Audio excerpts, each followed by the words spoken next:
Linear equation in two variable. पहले हम chapter के नाम के बारे में बात करते हैं भाई। सबसे पहले हम पहले पता कर लेते हैं लीनियर इक्वेशन क्या होती है। अगर मैं बात करूं लीनियर इक्वेशन क्या है भाई, ऐसी कोई भी इक्वेशन, सुनना ध्यान से, अभी पेयर और बाद में पेयर ऑफ लीनियर इक्वेशन है ना, वो सब आऊंगा धीरे धीरे।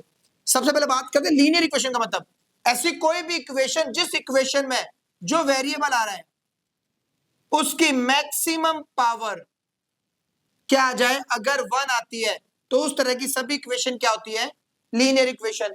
एक तरीका पहचानने का ये है, या फिर ये भी कह सकते हो अगर कभी किसी इक्वेशन की डिग्री 1 आ जाए, डिग्री का मतलब यही होता है भाई मैक्सिमम पावर वेरिएबल की, डिग्री 1 आए चाहे वेरिएबल की मैक्सिमम पावर 1 आए तो उसे क्या कहेंगे भाई, लीनियर इक्वेशन। इसकी नॉर्मली जो हम जनरल टर्म पढ़ते हैं वो क्या होती है, ax plus B Y plus C equal to 0। जैसा कि चैप्टर के नाम के बारे में बात करें पूरे, तो क्या है भाई नाम, pair of linear equation in two variable. देखो भाई दो वेरिएबल आ रहे हैं, एक एक्स और एक वाई। समझ आ गया लीनियर इक्वेशन क्या है, ये रही भाई कंडीशन। वेरिएबल कितने आएंगे, दो, दो वेरिएबल आ गए। अब आगे क्या लिखे, पेयर में होनी चाहिए, यानी कि हमारे पास दो इक्वेशन गिवन होगी। एग्जांपल दे देता हूं, मान लो भाई मुझे बोला गया जैसे 3x plus 2y plus 6 equal to 0। एक और इक्वेशन दे रखी है 2x plus 3y plus 5 equal to 0। ये दो इक्वेशन है ना, तो इस पूरे चैप्टर में हमारे पास हमेशा एक साथ दो इक्वेशन अगर आती है तो उसी को कहेंगे क्या, पेयर ऑफ लीनियर इक्वेशन। सबसे पहले हमें यहाँ जो पढ़ना है, यहाँ में पढ़ना है रिलेशन के बारे में। अब भाई देखो, जैसे कि एक एग्जांपल ले लेता हूं मैं, मेरे पास दो इक्वेशन गिवन है, a1x b1y plus c1 equal to 0। दूसरी इक्वेशन क्या है, ये 1 हो गई। ये दूसरी इक्वेशन क्या है, a2x b2y plus c2 equal to 0। अगर कभी मेरे पास कोई दो इक्वेशन गिवन है तो यहां पर इनके क्या क्या रिलेशन हो सकते हैं भाई, यहां पर हम पढ़ेंगे 3 कंडीशन। तो भाई देखना ध्यान से, पहली वाली, पहली क्या है भाई हमारे पास, अगर कभी a1 by a2 does not equal आ जाए b1 बाय b2। अब भाई इसका मीनिंग क्या है, इसका एक एग्जांपल समझ लेते हैं। मान लो मैं बोलता हूं भाई मेरे पास जैसे मैंने लिखा 3x plus 2y plus 6 equal to 0, 2x plus 3y plus 5 equal to 0 जो लिख रखा था। ये मेरे पास है a1 b1 c1, a2 b2 c2। मैंने क्या बोला, a1 upon a2 does not equal to b1 upon b2। यहां a1 बाई a2 कितना आ रहा है, 3/2। ये है क्या, b1, ये b2, ये आ रहा है 2/3। क्या ये दोनों आपस में इक्वल है, डज नॉट इक्वल है। अगर कभी भी किसी भी पेयर ऑफ इक्वेशन के अंदर a1 by a2 does not equal आ जाए b1 बाय b2 के, तो उस टाइम पर वो इक्वेशन क्या होंगी हमारी, उन्हें कहते हैं इंटरसेक्टिंग लाइन। अब इंटरसेक्ट का मतलब क्या होता है, कोई दो लाइन कट कर रही है। मान लो भाई मैंने बोला एक लाइन ये थी, एक लाइन ये थी, कहीं जा रही कट रही है ना। अगर कभी भी कोई भी दो लाइन कट करती है तो उसे कहेंगे क्या, इंटरसेक्टिंग लाइन। पहली बात क्लियर हो गई। इसके अलावा एक और चीज, अगर वो कट कर रही है, जैसे कि ये जा रही है भाई, ये इस एक पॉइंट पे कट कर रही है ना, अगर वो एक पॉइंट पे कट कर रही है तो यहां जो सॉल्यूशन होंगे वो होंगे ओनली वन सॉल्यूशन। अब इस ओनली वन सॉल्यूशन को यूनिक सॉल्यूशन भी कहते हैं। दो बात समझ आई। अब यूनिक सॉल्यूशन का मतलब समझ लो भाई, यानी कि जब हमने सॉल्व किया एक्स और वाई की एक एक वैल्यू निकली, बस एक्स की भी एक निकली, वाई की भी एक निकली, इसका मतलब वन सॉल्यूशन आ रहा है, तो उसे कहेंगे यूनिक सॉल्यूशन। और वो एक सॉल्यूशन आ रहा है तो एक जगह कट कर रही थी। दो बात पता चल गई।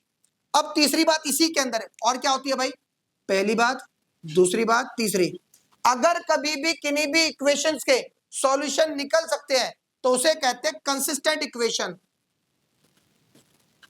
कंसिस्टेंट इक्वेशन, दोबारा सुनना मैं क्या कह रहा हूं, अगर कभी भी किसी भी जगह पर किन्हीं दो इक्वेशन में सॉल्यूशन आते हैं, यानी कि एक्स और वाई की कोई दो वैल्यू निकल सकती है, एक्स की और वाई की, एक एक मतलब दो होगी ना, तो अगर कोई वैल्यू निकल सकती है, सॉल्यूशन आ सकता है, तभी उसे कहेंगे कंसिस्टेंट। और अगर सॉल्यूशन नहीं आता तो उसे इनकंसिस्टेंट इक्वेशन कहते हैं।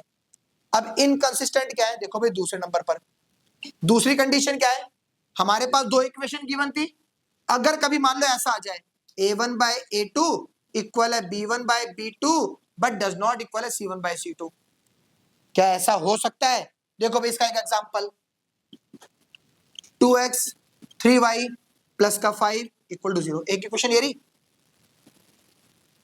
मैंने लिख दिया भाई 4x 6y माइनस का 5 इक्वल टू 0। दो इक्वेशन है। अब देखो ध्यान से, ये रहा मेरा a1 b1 c1 a2 b2 c2।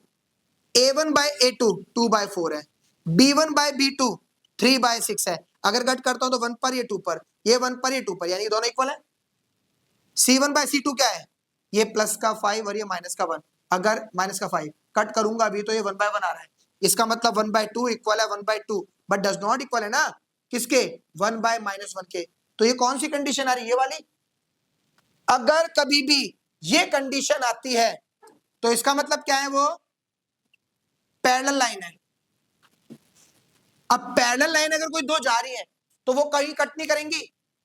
दीदी जी सोना बाद में, अब रो रही है देख, खुशी के, अब खुशी के। अगर एक लाइन ये पैरेलल है तो ये चलती रहेंगे ना एक साथ, कहीं कट करेंगे नहीं कट करेंगी। अगर कट नहीं करे इसका मतलब क्या? पैरेलल है। अगर कोई दो लाइन पैरेलल है, जब वो कट नहीं कर रही तो नो सॉल्यूशन हो गया। अगर कोई दो लाइन पैरेलल है, खुशी, तन्नू, अगर कभी कोई दो लाइन पैरेलल है तो वो कहीं कट नहीं करेंगी। कट नहीं कर रही इसका मतलब कोई सॉल्यूशन नहीं है। और अगर सॉल्यूशन नहीं है तो उसे कहते हैं इनकंसिस्टेंट। जब सॉल्यूशन है तो कंसिस्टेंट, अगर सॉल्यूशन नहीं है तो उसे कहेंगे इनकंसिस्टेंट इक्वेशन। अब भाई यहां पर पहली बात, दूसरी बात और तीसरी बात, यानी कि इक्वेशन की 3 बात समझ आई अभी। पहले बताओ कोई डाउट यहां पर? आ जाओ भाई तीसरी कंडीशन पर। अगर कभी a1 बाय a2 इक्वल आ जाए, b1 बाय b2 इक्वल आ जाए c1 बाय c2, यानी कि सारे इक्वल आ गए। एग्जांपल के लिए जैसे ये था ना, यहां मान लो यहां पर क्या लिखा है? यहां 4 लिखा है, यहां 8 लिखा है, प्लस में ही 4 बाय 8 का मतलब 1 बाय 2 आया था, तो सारे इक्वल आए थे 1 बाय 2 1 बाय 2 1 बाय 2। जब सारे आपस में अगर इक्वल आ गए हैं तो वो क्या हो गया हमारे पास? उसे कहते हैं कोइंसिडेंट लाइन। कोइंसिडेंट का मतलब सुन लो भाई, दीदी जी इन्होंने खुशी के आंसू आएंगे आज। नहीं मैं तो यहाँ पे कंचे खेल रहा हूं, 4 जीता हूं अभी। एक लाइन ये रही, अगर लाइन के ऊपर दूसरी लाइन, मान लो ये रही लाइन, लाइन के ऊपर लाइन जा रही है। जब एक लाइन के ऊपर लाइन जाएगी तो उसे कहेंगे को इंसिडेंट लाइन। अब इसका मतलब क्या है? ये लाइन हर जगह कट कर रही है ना। अगर हर जगह कट कर रही है तो इसका मतलब क्या हो गया? Infinite solution. हाँ, दूसरी, पहली बात ये रही, दूसरी बात ये रही, मैंने क्या बोला? जब सॉल्यूशन निकलते हैं तो उसे क्या कहते हैं? कंसिस्टेंट। जब नहीं निकलते तो इनकंसिस्टेंट। तो ये क्या होगी? Consistent equation. करो भाई नोट।